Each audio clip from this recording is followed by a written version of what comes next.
ROR చట్టం, record of rights చట్టం అనేది ఒక వ్యవసాయ భూములకి అనేది ఒక ప్రచారం జరుగుతాం. భూమి, వ్యవసాయ భూమి ఉంది, నివాసయోగ్యమైన భూమి ఉంది, వ్యవసాయేతర భూములు ఉన్నాయి. అంటే పరిశ్రమల భూములు, కంపెనీలకు ఇచ్చే భూములు, లేఅవుట్లు చేసినటువంటి భూములు, ఇట్లా రకరకాలుగా ఉన్నాయి. గ్రామాలలో ఒక గ్రామ కంట్లమే, అర్బనైజేషన్కి వచ్చే వరకు రకరకాల పద్ధతులు ఉన్నాయి. అంటే భూమి అనేక రూపాలు మారింది. ఇవాళ ఈ చట్టం ఒక వ్యవసాయ భూములకే పరిష్కారం చూపుతుందా, వ్యవసాయేతర భూములన్నింటికి కూడా పరిష్కారం చూపుతుందా? ఇప్పటిదాకా వచ్చిన ఆర్ఓఆర్ చట్టాలన్నీ కేవలం వ్యవసాయ భూములకే వర్తించేలాగా ఉన్నాయి. ఎందుకంటే అసలు ఆర్ఓఆర్ చట్టాలు ఎందుకు వచ్చినాయి? తెలంగాణలో 1936 నుంచి ఆర్ఓఆర్ చట్టాలు ఉన్నాయి. ఈ ముసాయిదా కనుక చట్టం అయితే ఇది ఐదవ ఆర్ఓఆర్ చట్టం తెలంగాణకి. ఇప్పటిదాకా వచ్చిన 4 ఆర్ఓఆర్ చట్టాలు కూడా గ్రామీణ ప్రాంతంలో వ్యవసాయ భూములకి ఒక హక్కుపత్రం సృష్టించి రైతు చేతిలో ఒక ఆధారం పెట్టడం కోసం వచ్చిన చట్టాలు.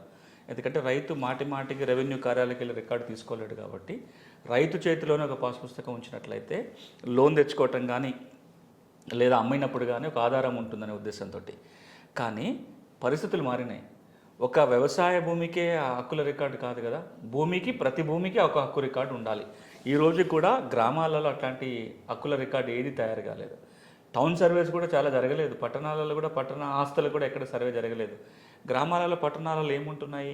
మీరు కనుక ఆస్తి కొనుగోలు చేస్తే ఆస్తి పన్ను వసూలు చేయడం కోసం పలానా సర్వే ఇంటి నెంబర్ రాసుకొని పన్ను వసూలు చేయడం తప్ప దీని హక్కుల వివరాలు ఎక్కడ లేవు. దీనివల్ల చాలా నష్టం జరుగుతుంది. కాబట్టి ఈ కొత్త చట్టము రాష్ట్రంలో ఉన్న వ్యవసాయ భూమికి, వ్యవసాయేతర భూములకు కూడా హక్కుల రికార్డు తయారు చేయాలని చెప్తుంది. మరి ముఖ్యంగా గ్రామీణ ప్రాంతంలో ఉన్న వ్యవసాయ భూమి ఆబాదీయులకు కూడా రాబోయే రోజుల్లో ఈ చట్టం కింద హక్కుల రికార్డు తయారవుతుంది. వ్యవసాయ భూమికి ఒక హక్కుల రికార్డు, వ్యవసాయేతర భూమికి ఇంకొక హక్కుల రికార్డు ఉండబోతుంది ఈ కొత్త చట్టం కింద. అంటే ఆదాయ భూములకు ఏ విధంగా మీరు రికార్డ్స్ అనేది ఇస్తారు? అంటే ఇప్పుడు ఏదైతే కేంద్ర ప్రభుత్వం స్వామిత్వ ప్రాజెక్టు ద్వారా చేయబోతుందో అందులోకి వెళ్ళి నిధులు తీసుకొని ఇప్పుడు వ్యవసాయ భూములకైతేనేమో ఇప్పుడున్న రికార్డునే కొత్త ఆర్ఓఆర్ కింద ప్రకటించుకుంటారు. దాంట్లో తప్పులు ఉంటే సవరించుకుంటూ వెళ్తారు. రేపు పొద్దున రీసర్వేకి పోయినప్పుడు కొత్త ఆర్ఓఆర్ తయారవుతుంది వ్యవసాయ భూములకి. వ్యవసాయేతర భూములకు వస్తే ఇప్పటిదాకా అసలు ఏ రికార్డు లేదు కాబట్టి ఇప్పుడు కొత్తగా తయారు చేసుకోవడం మొదలు పెట్టాలి. పాత రికార్డునైనా ఇప్పుడు దీన్ని తీసుకుంటే అంటానికి కూడా ఏమీ లేదు. ఇప్పుడు ఏం జరగబోతుందంటే ఇప్పుడు ఏదైతే పంచాయతీల దగ్గర, మున్సిపాలిటీ దగ్గర రికార్డు ఉందో వాటిని ఆధారంగా చేసుకొని సర్వే ఆఫ్ ఇండియా భాగస్వామ్యంతో డ్రోన్ల ద్వారా లేదా శాటిలైట్ ద్వారా సర్వే చేసి సర్వే ఆఫ్ ఇండియా వాళ్ళు పటాలు తయారు చేసి ఇస్తారు. రెవెన్యూ శాఖ ఆ భూములకి ఎవరిది ఏదనేది సెటిల్మెంట్ చేస్తుంది. కొత్తగా ఆర్ఓఆర్ తయారైన తర్వాత ఈ రిజిస్టర్ ఆధారంగానే రాబోయే రోజులలో మ్యూటేషన్ జరుగుతాయి. అంటే ఇది కొంత సమయం తీసుకుంటుంది. ఆల్రెడీ తెలంగాణలో ఒక 2 గ్రామాలలో పైలట్ ఎన్నికల కంటే ముందే ప్రారంభమైంది, కానీ చట్టంలో వెసులుబాటు లేకుండా ఉండే. ఈ కొత్త చట్టము ప్లస్ కేంద్రం చెప్తున్న స్వామిత్వ ప్రాజెక్టు లంకె కుదిరితే తెలంగాణలో ఉన్న 11,000 రెవెన్యూ గ్రామాలలో ఏవైతే ఆబాదులు ఉన్నాయో అవన్నీ కూడా సర్వే అయిపోయి కొత్త రికార్డు తయారవుతుంది. అది అయితే ఏమవుతుందంటే ఇప్పుడు జరుగుతున్న ఫ్రాడ్ చాలా వరకు ఆపొచ్చు. ఇప్పుడు అది వ్యవసాయ భూమిగా ఉంటుంది, అమ్మేసుకుంటారు. కొంతమంది ప్లాట్లు తీసుకొని లేఅవుట్లు వేసి ఆ అమ్మకాలు జరిగిపోయి ఉంటాయి. కానీ ఇంకా ఇది వ్యవసాయ భూమిగా చూపిస్తూ ఉంటాయి. ఆబాదీలేమో గ్రామ కంట్ల వరకే అట్లని కాదు. అంటే మనం రెండు అర్థం చేస్తాం. ఆబాది అంటే నివాస స్థలాల కోసం కేటాయించబడిన ప్రాంతము అని అర్థం. ఒకప్పుడు ఆబాది అంటే నెంబర్ లేకుండా కొంత ప్రాంతానికే ఉండేది. ఇప్పుడు ఆబాదీలన్నీ పెరిగిపోయినాయి. దాని చుట్టుపక్కల ఉన్న వ్యవసాయ భూములు కూడా గ్రామాలు విస్తరించినాయి, మున్సిపాలిటీలు. అంటే దాంట్లో ఇంకొక సమస్య ఉంది. ఇప్పుడు యాదగిరిగుట్టకు మన యాదాద్రి పుణ్యక్షేత్రం ఉంది కదా, పుణ్యక్షేత్రానికి దాదాపు 30 కిలోమీటర్ల పరిధి లోపల అనేక గ్రామాలలో వెంచర్లు వేసి రమ్మిర్రు.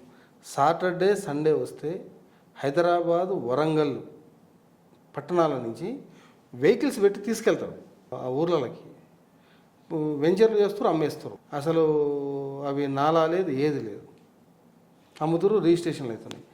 మళ్ళీ అగ్రికల్చర్గా డబుల్ రిజిస్ట్రేషన్లు అవుతుంది, మళ్ళీ ఈ రైతుల దగ్గరనే ఉన్నాయి. ఇప్పుడు సాధ్యపడుతుంది. ఇప్పుడు అది ఈ ఇష్యూని అసలు ఎట్లా ట్యాకిల్ చేస్తారు అంటే ఇప్పుడు దాని మూల కారణానికే మందేయటం ఈ చట్టం. తెలంగాణలో ఉన్న ప్రతి భూమికి ఒక రికార్డు వచ్చేస్తుంది. ఇప్పటిదాకా లోపం ఎక్కడ ఉంది? వ్యవసాయ భూమి కంటే ఏదో ఒక రికార్డు ఉంది, కానీ వ్యవసాయేతర భూమికి సమగ్రమైన రికార్డు లేదు కాబట్టే ఈ మోసాలన్నీ జరుగుతూ ఉంటాయి. ఎప్పుడైతే ప్రతి భూమికి ఒక సమగ్రమైన రికార్డు వచ్చేస్తుందో ఇందులో ఉంటే అందులో ఉండడానికి అవకాశం ఉండదు, అందులో ఉంటే ఇందులో ఉండడానికి అవకాశం ఉండదు. అట్లాంటప్పుడు ఏమవుతుందంటే ఒకే భూమిని వ్యవసాయ భూమిగా, వ్యవసాయేతర భూమిగా ఒకేసారి ట్రాన్సాక్షన్ చేయడానికి వీలు పడదు. ఈ రోజున ధరణిలో ప్రధాన లోపం అదే. ధరణి తీసుకొస్తామని ప్రకటించినప్పుడు ధరణి అగ్రికల్చరు ధరణి నాన్ అగ్రికల్చరు రెండూ ఉంటాయని చెప్పారు, కానీ ధరణి నాన్ అగ్రికల్చర్ రాలేదు.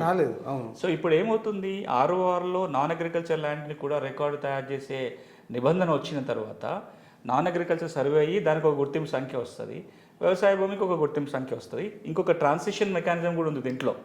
సర్వే జరిగిన తర్వాత పర్మనెంట్ నెంబర్ వస్తుంది, ఉన్న రికార్డులను పరిశీలించి టెంపరీ నెంబర్ ఇప్పుడే ఇచ్చేస్తారు, అదే భూదారు. సో అప్పుడు ఏమవుతుంది, పూర్తి సర్వే జరగకపోయినా ఒక తాత్కాలికమైన రిలీఫ్ ఇప్పుడు వచ్చేస్తుంది. రేపు పొద్దున సర్వేకి పోయినాక శాశ్వతమైన రిలీఫ్ వస్తుంది. మీరు మాట్లాడుతున్న ఫ్రాడ్లన్నీ కూడా చాలా వరకు తొలగిపోతాయి. అంటే ఇవి మేజర్గా వస్తున్న దాంట్లో కొంతమంది ఏమో పేపర్ల మీద లేఅవుట్లు చేస్తారు, అసలు భూమి యజమానికి కూడా తెలియదు. ఇప్పుడు చాలా గమ్మత్తుగా ఉంది, భూ యజమానులకు కూడా తెలియదు. రిజిస్ట్రేషన్లు జరిగినాయి, అట్లా దాదాపు 100 ఎకరాలు జరిగినాయి హైదరాబాద్ చుట్టూ. వాడు నా ప్లాట్ అని పోతాడు, ఆ భూమి యజమాని వాడు వేరే అమ్ముకుంటాడు.